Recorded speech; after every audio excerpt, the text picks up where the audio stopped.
Hey everyone, if you don't take proper care of your teeth, तो आपका ये हाल होता है, राइट? टीथ का ये हाल होता है. So what happens? Tooth decay हो जाता है या फिर टूथेक हो जाता है. बट क्यों होता है ये सब? We will be discussing that.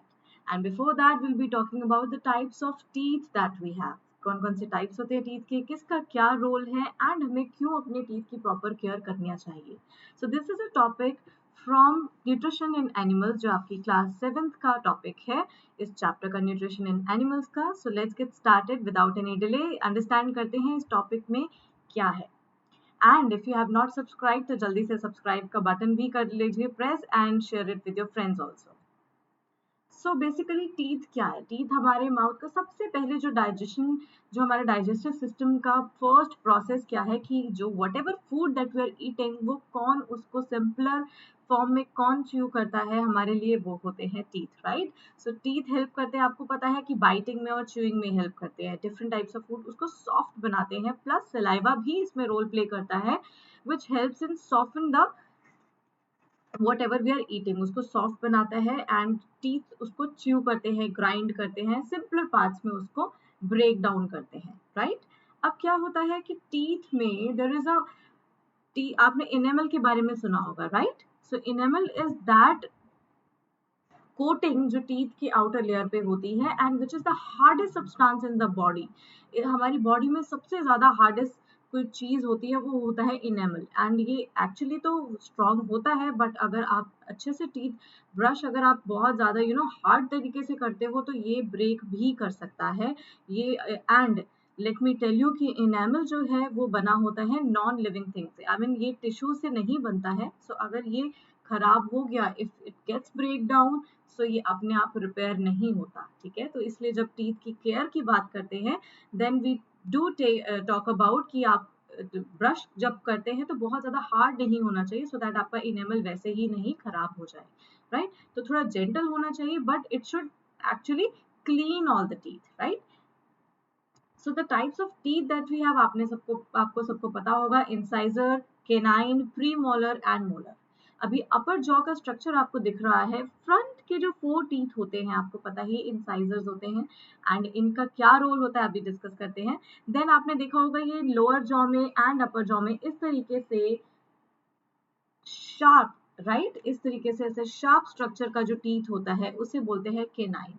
Then we have 2 premolars on each side. Upper jaw में भी मिलेगा आपको and lower jaw में भी मिलेगा. Then we have 3 molars on each side. Upper jaw में भी and lower side में भी. तो ये basically इनकी roots हैं. तो molars जो होते हैं वो और ज़्यादा लास्ट में इनकी और ज़्यादा थोड़े रूट्स इस तरीके से होती है. बेसिकली देखने में दोनों सेम है बट दोनों के डिफरेंस थोड़ा ये और ज़्यादा हो जाता है कि मोलर्स और ज़्यादा ग्राइंड करता है फूड को और ज़्यादा च्यू करता है. Let us talk about that. तो इंसाइजर्स आपको पता है कोई भी चीज़ अगर आपको कोई भी रैपर को ओपन करना है, किसी भी पैकेट को ओपन करना है with the help of teeth, तो आप ऑब्वियसली उसको पीछे गम्स की तरफ नहीं लेके जाओगे, पीछे वाले मोलर्स की तरफ. तो आप वो कटिंग के लिए कौन से टीथ यूज करते हो? इंसाइजर्स, जो बेसिकली सिजर से मिलता जुलता है. सो ये बाय नेचर ही हमें ये इंसाइजर्स ऐसे टीथ मिले हैं जो कि फ्लैट होते हैं, ब्लेड की तरह होते हैं and they are sharp. They can help you in tearing and cutting, bite करने में हमें हेल्प करते हैं, right? Then we have canine, जो टियरिंग के लिए, जो पियर्सिंग के लिए, ये इसको पियर्सिंग भी कहते हैं. इस तरीके से शेप का जो होता है जो एक्चुअली आपके पैकेट को ओपन करने, टियर करने में, फूड में भी हेल्प करता है. पैकेट को नहीं, टियर करने में फूड को हेल्प करता है एंड ये शार्प पॉइंटेड होते हैं. सो दोनों का अलग अलग रोल है. वो आपको अच्छे से उसको कट करने में एंड ये उसको टियर करने में यूज होते हैं canine teeth. Then we have premolar. Premolar जो कि अपर एंड लोअर जॉ में 2 सेट्स हैं, आपने देखा होगा. तो टोटल 4 इन ईच जॉ, ठीक है? हर एक जॉ में ये 4 आपको मिलते हैं एंड ये भी ब्रॉड होते हैं, फ्लैट होते हैं. अगर आप आपको फील करोगे अपने मिरर में, यू वांट टू सी, आप देख सकते हो ये बेसिकली जो भी बाइट आपने मुंह में फूड का bite you have taken that in your mouth and these are the teeth, they are responsible for grinding it. तो उसको अच्छे से च्यू करने में ये हेल्प करते हैं प्रीमोलर्स, ठीक है? उसको स्मॉल पीसेस में क्रश करते हैं, ब्रेक डाउन करते हैं. And then same is then with the molars also. Molars का भी यही रूल है, ये 3 होते हैं. अब ऑब्वियसली जो बाइट है उसको अच्छे से अगर आपको च्यू करना है तो आपको कहा जाता है कि कई बार उसको च्यू किया जाए, राइट, उस बाइट को, सो दैट वो हर टीथ के नीचे अगर वो बाइट आएगी तो अच्छे से फूड ऑटोमेटिकली च्यू हो जाएगा। सो दे आर 6 इन ईच आपको मिलेंगे ये जॉ में प्री मोलर्स, जिसे हम कहते हैं सॉरी प्री मोलर्स के साथ होते हैं जिन्हें कहते हैं molars, and they are 3 in each jaw, तो टोटल 6 हो जाते हैं। इनका भी रोल यही है कि क्रश और ग्राइंड करते हैं फूड को। सो हमने अभी तक बात की टीयरिंग ऑफ फूड, वो करते हैं आपके incisors, cutting of food, then we have canine जो कि टीयरिंग में हेल्प करते हैं, देन वी हैव ग्राइंडिंग एंड क्रशिंग के लिए pre molars and molars use होते हैं। Then what happens with the, आपने सबको पता है milk teeth and permanent teeth के बारे में, right, right from the very young age, I mean बच्चा जब पैदा होता है since 4 month 6 months I guess onwards वो टीथ उनके आने लग जाते हैं, तो इनको क्या बोलते हैं, मिल्क टीथ। एंड जनरली आपके सारे वो सेट कंप्लीट हो जाते हैं by the age of 6, and 6 to 8 की एज में वो फिर दोबारा से गिरने लग जाते हैं। आपका टूथ ब्रेक ब्रेक टूटता है, एंड देन यू से कि टूथ फेरी आई है, हमें नया टूथ मिल जाएगा, राइट। इस तरह की कुछ स्टोरीज भी इससे एसोसिएटेड है। तो बेसिकली क्या होता है कि 20 मिल्क टीथ होते हैं, जहां पर आपके 4 जो फ्रंट के इंसाइजर्स है वो 4 एंड दो कैनाइन हर जगह पर वैसे ही रहते हैं, प्लस यहाँ पर आपके मिल्क टीथ में प्री मोलर्स तो होते हैं, मोलर्स एंड प्री मोलर्स सिर्फ 4 ही होते हैं, ठीक है। देन कंप्लीट जो सेट होता है टीथ का वो तब बन जाता है once your all the teeth they are broken and then you get a permanent set of teeth, और वो तब तक लास्ट करते हैं जब तक आप उनकी गुड केयर करोगे, and till old age they are going to last with you, right. तो ये अपने आप इतनी इजीली नहीं टूटते unless and until tooth decay है या कैविटी हो गई या कोई प्रॉब्लम हो रही है उस टूथ में, तो बात अलग है, ठीक है। तो बेसिकली अगर आपसे क्वेश्चन में आया जाए कि किस तरीके से मिल्क टीथ कितने होते हैं, देयर आर 20 मिल्क टीथ, 10 ऊपर एंड 10 नीचे, तो 4 इंसाइजर्स होते हैं, 2 कैनाइन्स एंड 4 मोलर्स होते हैं। यहाँ पर पूरा सेट डेवलप नहीं होता, वो जनरली डेवलप होता है once you lose all your teeth, right. Then what happens with tooth decay और टूथ क्यों होता है, आपको पता है हमारी बॉडी में बैक्टीरिया प्रेजेंट होता है, right. So bacteria is present there in our mouth also, जो कि जिसका रोल होता है कि वो च्यू करने में हेल्प करता है फूड को।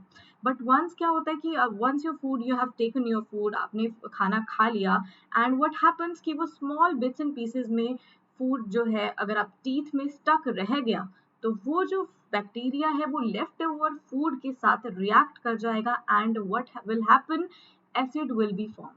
तो वहां पर वो जो एसिड जो होता है ये आपके इनेमल को क्या करता है, इफेक्ट करता है। वो जो आउटर लेयर याद है जो हमने बात की थी, that is the hardest substance, वो फिर ये बैक्टीरिया रिस्पॉन्सिबल होता है जो उसको ब्रेक डाउन करता रहता है, एंड ये इनेमल विद टाइम डिके होने लग जाता है एंड टूटने लग जाता है। एंड उससे क्या होता है, फिर आपको मिलते हैं टूथ में, आपने देखा होगा होल हो जाते हैं, कैविटी, आम भाषा में आप लोग कह देते हैं कि दांत में कीड़ा लग गया। अरे कीड़ा नहीं लगा, बैक्टीरिया तो ऑलरेडी था हमारे माउथ में, बट व्हाट हैपेंड, आपने अच्छे से टीथ क्लीन नहीं किए, and what ever was remaining was left in the teeth, and the bacteria it has reacted with that left over food and it has made acid. और वो acid जो होता है, आपको पता है एसिड कितना स्ट्रॉन्ग होता है, राइट।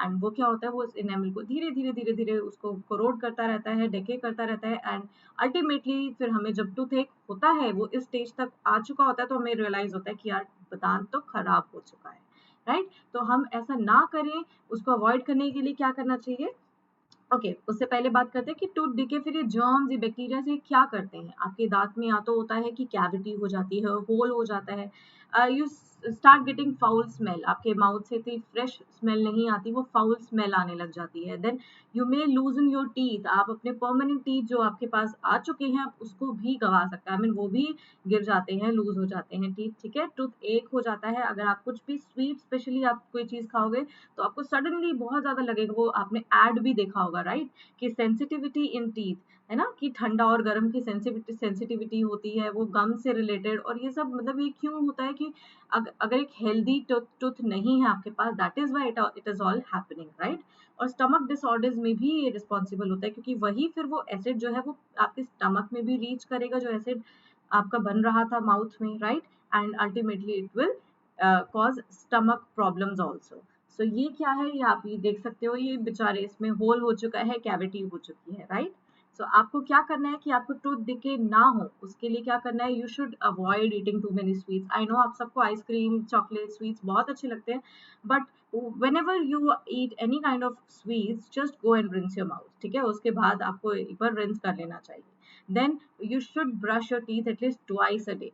तो मॉर्निंग में भी एंड नाइट में भी, when you are done with all the eating शीटिंग, उसके बाद एक बार नाइट में ब्रश करना चाहिए, सो दैट वो जर्म्स आपके, उनको खाना नहीं मिले, उसको ब्रेक डाउन करने के लिए, right? And then you must have seen this dental floss. ये डेंटल फ्लॉस का रोल ये होता है कि whatever is stuck in the teeth, जो भी नॉर्मल ब्रशिंग से नहीं रिमूव हो सकता, so it's a kind of thread जिसको आप easily to and fro move करके you can pull that out, that is stucked in your mouth, right? You can try it and it actually works। You can also you should actually follow these steps so that आपके भी long run में tooth decay ना हो। बहुत pen होता है, छोटा सा दांत होता है, बट अगर डिके हो जाता है तो बहुत पेन होता है। आई होप आप भी अपने टीथ को हेल्दी स्ट्रॉन्ग बनाओगे, and you will take care of your teeth, and you will not forget to subscribe this channel, and let me know आपको और भी कोई किस टॉपिक पे वीडियोस चाहिए, because you yeah, thank you so much। I'm waiting for all your responses। Bye and take care।